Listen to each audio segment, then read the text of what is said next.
another one. And Danielle is currently pre-tripping the truck, and I figured, I'm waiting on load. What time is it, man? Yeah, it could come at any time now. So, waiting on load or whatever. So it might come in a minute, so we're gonna make this quick. But I wanted to either finish off, I can't remember if this is the last episode of Fueling series, but I know I wanted to discuss the Mac 27. Let's talk Mac 27 for a second.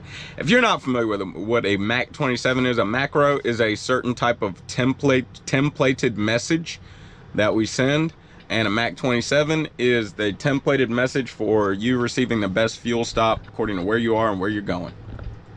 There's a lot of controversy. There's a little bit of controversy about the Mac 27, and is it useful? Is it a waste of your time? You know, let's talk about it. All right.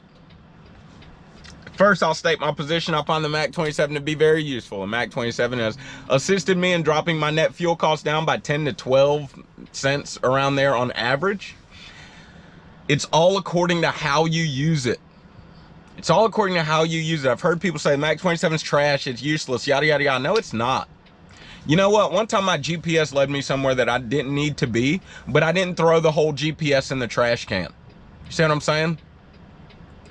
The Mac 27 is useful. You just have to use it properly like a tool should be used, and you have to understand that it's a computer. It's not perfect.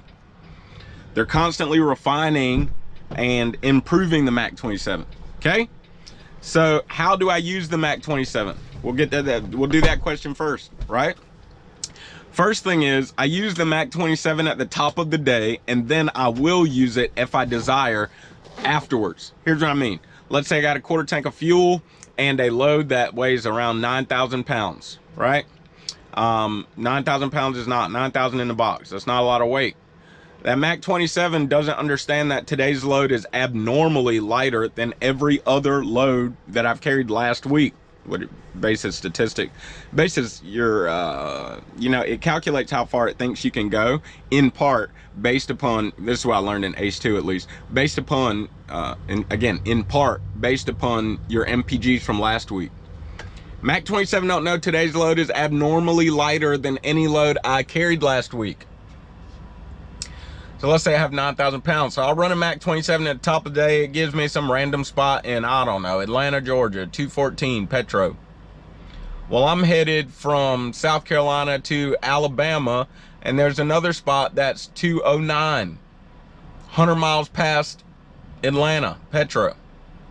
These are just examples, okay? I'm not thinking about if it's logical or not for me to drive through these cities. Nevertheless, once I know, man, dude, I'm gonna have a good 150 after Petro, I'm gonna stop and run another Mac 27. I'm not just gonna take what it gives me the first top of the day. It doesn't always work that way. It doesn't always work that way. So that's number one thing. I run it at top of the day, and then I'll run it throughout the day if I so desire. When I was a company driver and it didn't matter as much, I used to run the Mac 27 when I needed fuel. Again, I'm still answering the question, how do I use this tool? I used to run a Mac 27 when I needed fuel. Well, that doesn't make sense, because now you've worked, let's say, hypothetically speaking, half of the day. Well, you could have passed your cheapest fuel stop 25 miles before you ran the Mac 27. See? Now suddenly it doesn't make sense. Now you wait until your light's on to run a Mac 27, and you can't reach nothing except the stuff that's within 100 miles. You see? Okay? Doesn't make sense.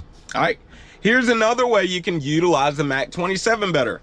And that is, there is a spot for you to type in a city that you would like to route through, drive through. Maybe you don't want to take 10, maybe you want to take 20. Maybe you don't want to take highway this, maybe you want to take highway that, whatever the case may be. And for whatever your reason is, you are able to put that in the Mac 27. Let me look on my phone real fast. So you can do it on your phone, but the problem with your phone is that you have to put how many gallons you have in fuel, and sometimes it is not easy to ascertain exactly how many gallons you put in fuel. So that is the one macro I really don't like to run on my phone. But yep, you can route through. Can y'all see this? Let's see. Yeah, my camera's backwards. Nevertheless, that says route through a certain city or state. You can do the same thing on your Qualcomm. You will need a 6-character code. The first 4 will be the city and the last 2 will be the state. Most of the time, it is the first 4 letters of the city and then the abbreviation of the state. If that doesn't work, or something happens, you can call the fuel desk or ask your fleet manager for what the city and city code is that you're looking for. Nevertheless, those are kind of the primary things I do to use the Mac 27 the best. And I just understand that it's not perfect, right? One time, instead of taking 40, this was the last, I don't know. It was one time when me and my last co-driver were going from Cali to Georgia. We didn't want to take 40 because of some snow, and there was a bunch of drama in Arizona. And we didn't feel like dealing with the drama, the accident that was on the interstate that we were looking at while we were at the shipper, and we didn't feel like dealing with the fact that Petro or whatever it was didn't have fuel. I took 10 instead, but when I ran my Mac 27 in Cali, it thought I was gonna take the 40. So all I did was, as soon as I got on 10 and maybe got like 50, 60 miles up the road on 10, I ran a Mac 27. See what I'm saying? Tell the computer what you're doing, right? I didn't use the city codes. I still don't, honestly, I don't use city codes. I just either do it myself or I look at fuel and services on the Prime app and I do it manually. Nevertheless, the Mac 27 is a strong tool. I've enjoyed the Mac 27.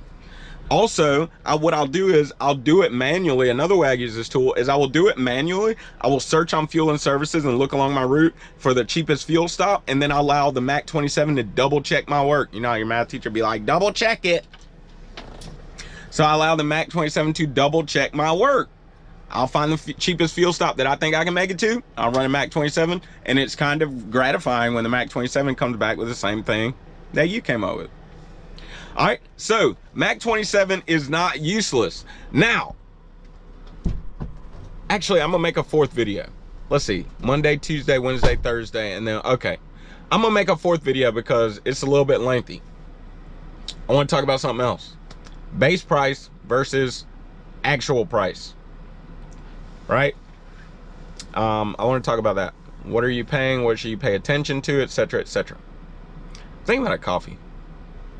I don't know if I'm gonna do it. I need to lay down, I think.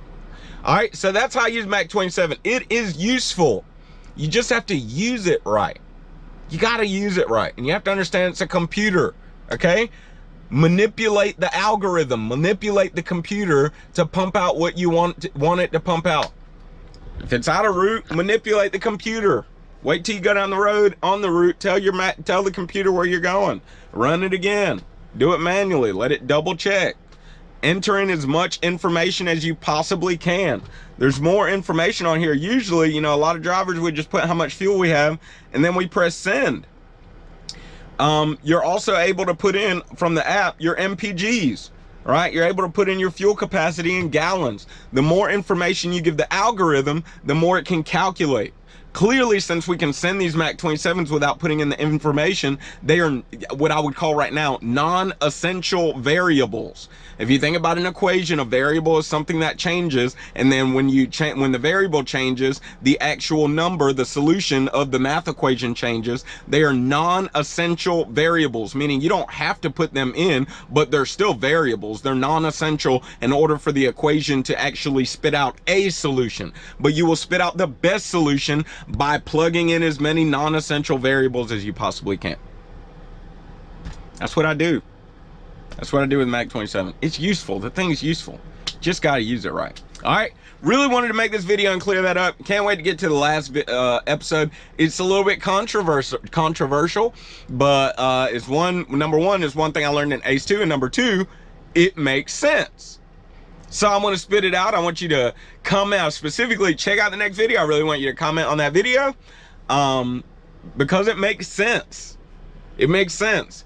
And if you can, like Johnson's logic say, hey, look, if you're going to do something, make sure you do it logically. Look, if you're going to think about it, make sure you're thinking logically. You know what I'm saying? If you're going to buy a coffee, make sure you do it logically. Make sure you drink your coffee logically, right? So if you have like a logical response, I really want to know what you think, but I want to lay out what I learned and what I've been considering ever since I took ACE 2.